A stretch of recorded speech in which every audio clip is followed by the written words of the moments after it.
In September 2008, a row of 300-year-old houses in Amsterdam began to sink. Not slowly, they went down 20 centimetres in a single hour. Cracks split across walls, doors stopped opening. Residents were evacuated in the middle of the night. A concrete retaining wall, built for a new metro line beneath the city, had failed. An investigation later found 114 weak spots and a hole in the wall. A supplier reported that some of the concrete used had been hours past its expiry when it went in. Amsterdam had already rioted against the first metro in 1975. It built the second anyway. Stand on the Vijzelgracht in Amsterdam today and look at the houses. A row of 17th century weavers' houses, restored, tall, gabled, photographed by every tourist who walks down this street. Underneath them, a metro station runs east-west, opened only in 2018.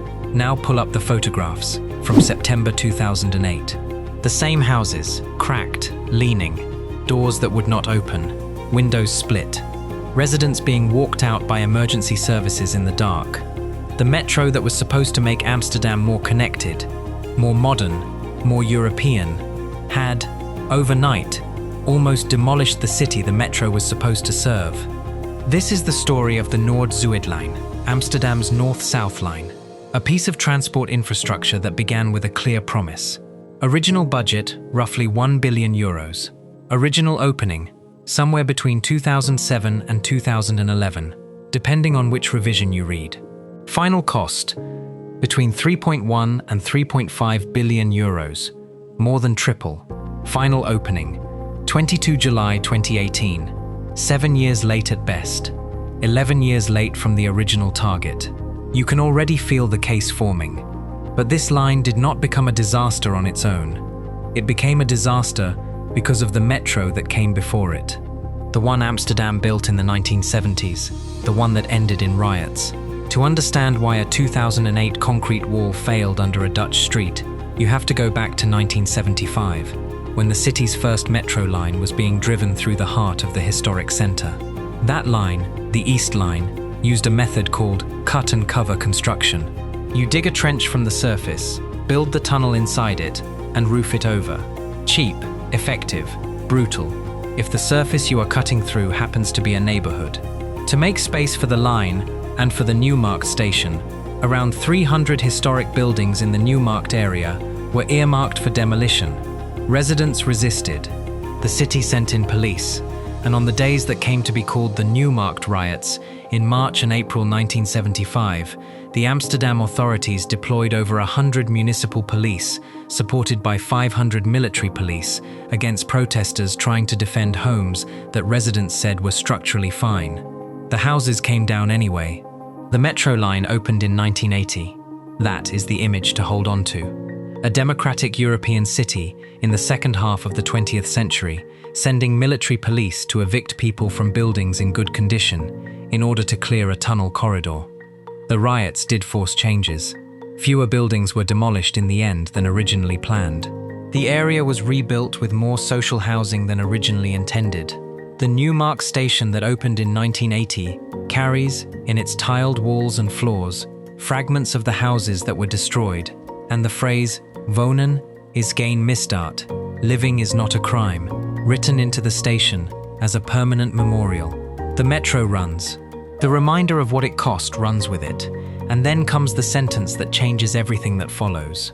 A local politician, reflecting in 2000 on what the Newmarkt riots had done to Amsterdam's political culture, said this: "If the Newmarkt issue had not been there, the municipality would have undoubtedly thundered ruthlessly through the city. Now the municipality is terrified of anything resembling demolition."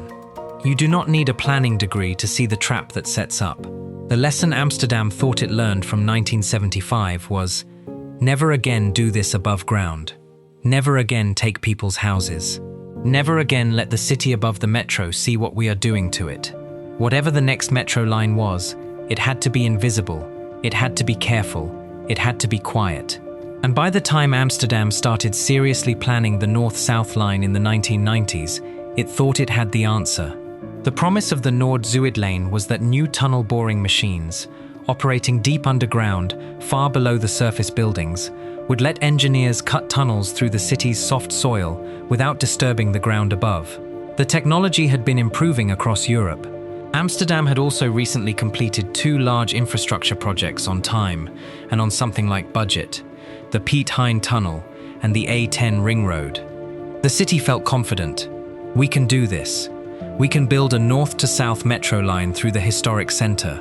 We can put the stations under the streets. We do not have to demolish anything above the surface. We learned from 1975. Trust us. That promise, explicit, repeated, central to the project's political case, is the promise the September 2008 events directly broke. But the betrayal begins earlier than the wall failure. It begins in the contracts. In April 2008, the Amsterdam newspaper Het Parool described the metro project as a bottomless pit. Shortly afterward, the daily NRC Handelsblad reported that the city of Amsterdam, in its contracts with the project's builders, had deliberately used lowball estimates rather than the calculated costs, and that this was, in effect, the only way the project could have been procured within the budget that politicians had publicly committed to. The price you signed the contract at was not the price anyone thought the work would actually cost. It was the price you needed to get the deal approved. So before a single house cracked, the project's own contracts were sitting on numbers everybody involved appears to have known were false. That is not a conspiracy theory. It is in the public record, reported in Dutch national newspapers in the same months the actual failures began. In June 2008, the first warning arrived. A leak in the concrete retaining wall at the Vijzelgracht station site allowed groundwater to eat away at the soil, supporting 4 monumental buildings. Those buildings subsided by 15 centimetres. Construction was halted, inspections were ordered, safety assessments were done, residents were given assurances. On September 9th, after the reviews, construction resumed at Vijzelgracht, with officials telling residents alongside the worksite that there was nothing to worry about. 1 day later, on September 10, the houses sank 20 centimetres in an hour. Sit with that sequence. The day before the second failure, the city told the people who lived in the houses there was nothing to worry about. The day of the failure, the houses started moving so fast that residents had to be walked out in the middle of the night. Cracks ran across walls, windows cracked, doors jammed. The weavers' houses, built in the 17th century, repaired and restored across centuries of Amsterdam's life, went down faster than any natural process could explain. This is the moment the story stops being about ambition and starts being about accountability. What happened next is in the public record, but the public is not really invited to read it. In January 2009, a concrete supplier told the press that concrete delivered to the Vijzelgracht site had been used when it was already hours past its shelf life. The Delta's research agency, hired by Amsterdam itself, subsequently found that the concrete sheet piles, supposed to hold back the groundwater, contained 114 weak spots and a hole, caused in part by poor quality and polluted concrete and by inadequate reinforcement. Read that one more time. The wall that was supposed to keep half-millennium-old groundwater away from 300-year-old wooden foundation piles had 114 weak spots and a hole, and according to the supplier's account, some of the concrete inside it had gone in past its expiry. You can already see the reversal closing. The story Amsterdam had been telling itself was, we will use better technology to avoid the mistakes of 1975. The story the wall told was, better technology only works if you also have better procurement, better inspections, and better quality control. And we don't. The thing that failed was not the geology of Amsterdam. The geology had been Amsterdam's known reality for centuries. The thing that failed was the concrete that was supposed to hold the geology back. And that concrete was failing because of decisions taken in offices, not in the ground. Construction stopped for nearly a year, and the Veerman Committee was appointed to do something extraordinarily uncomfortable. Evaluate, formally, whether to cancel the entire north-south line. The math the committee had to do was simple and brutal. Several €100 million had already been spent.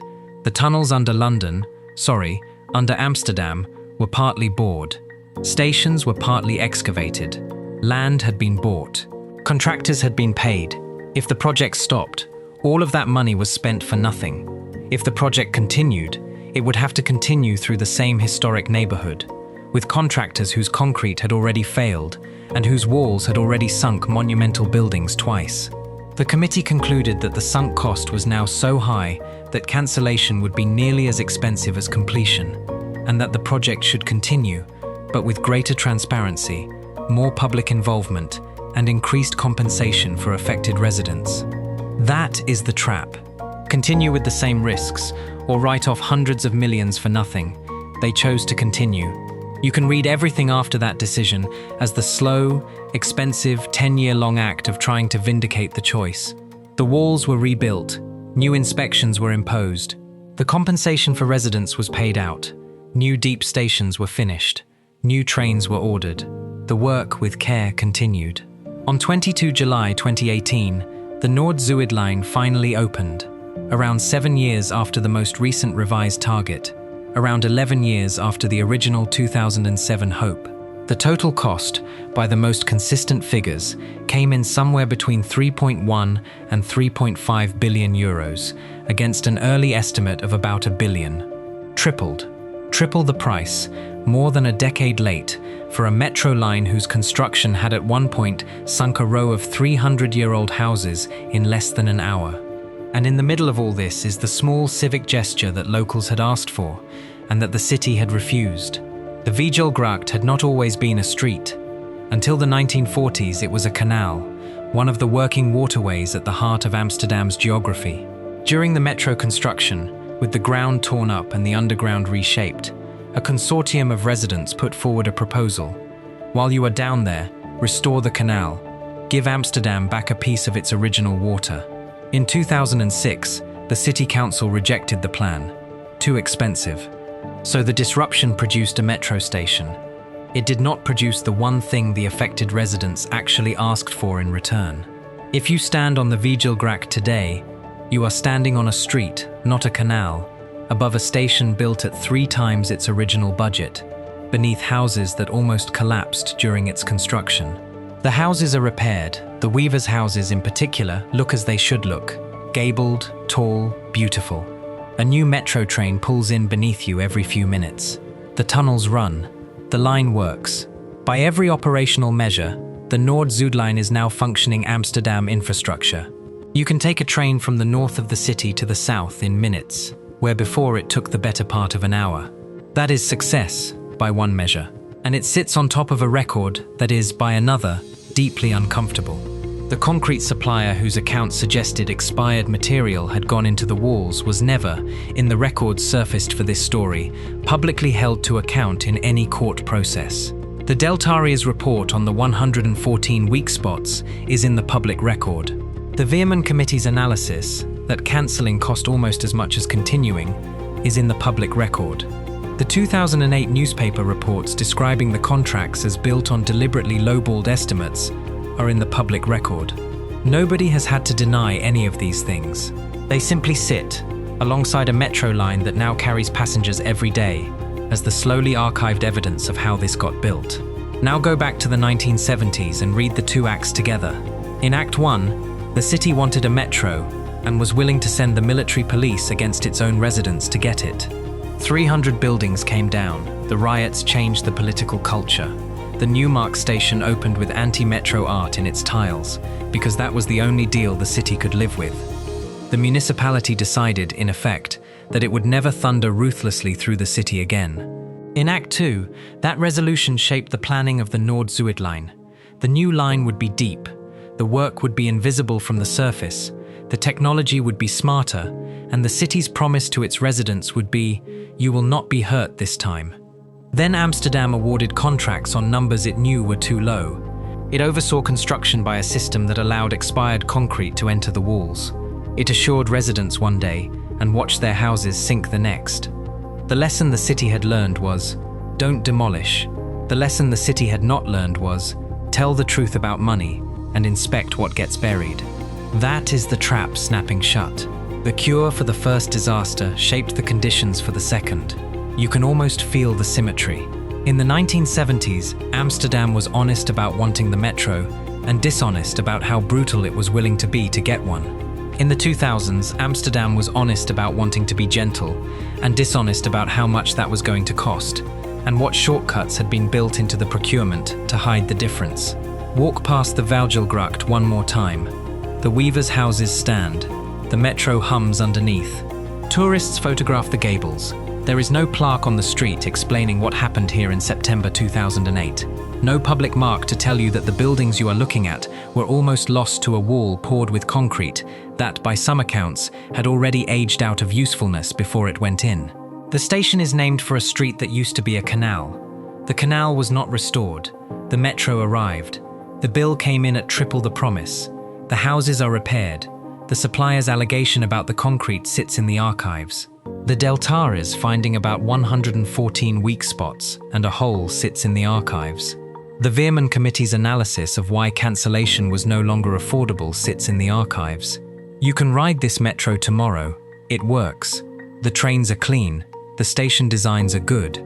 The line connects Amsterdam in ways the old surface trams never could, in ways that for residents of the north and south of the city genuinely matter. That part is true and worth saying. It is also true and worth saying that what got built was not what was promised.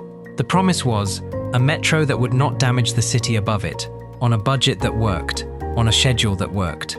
What got delivered was a metro at triple the price, 7 to 11 years late. That, exactly once in 2008, and very nearly twice, almost destroyed a row of 17th century houses above its stations. The first metro killed 300 buildings and started a riot. The second metro promised not to repeat that. It almost dropped a row of monuments into its own foundations. So when you photograph the weavers' houses today, photograph them carefully. They are repaired. They are not the same. The plaster is newer. The supports underneath are newer. The street they sit on is built on the lessons of 1975 and the failures of 2008, layered together in the way Amsterdam has always layered its built environment. Each generation putting its mistakes on top of the previous one and hoping the timber piles underneath still hold. The Noord-Zuid line runs. The Vijzelgracht is dry. The houses lean less than they did in September 2008. And underneath all of it, in the city's archives and in its public memory, sits the small, devastating sentence that explains the entire story. The day before the houses fell, officials told the people who lived in them that there was nothing to worry about. Building infrastructure is the part politicians like to be photographed cutting ribbons for. Inspecting concrete in the dark, against expiry dates, in a hole in the ground beside a 400-year-old house, is the part nobody runs for office on. Amsterdam tried to build the first kind of project without doing enough of the second kind of work. The houses paid the price. The metro got built anyway. And the next time a European city tells you its new mega-project will be safer, smarter, less invasive than the last one, remember what was supposed to be true about the Noord-Zuid lane and what almost wasn't.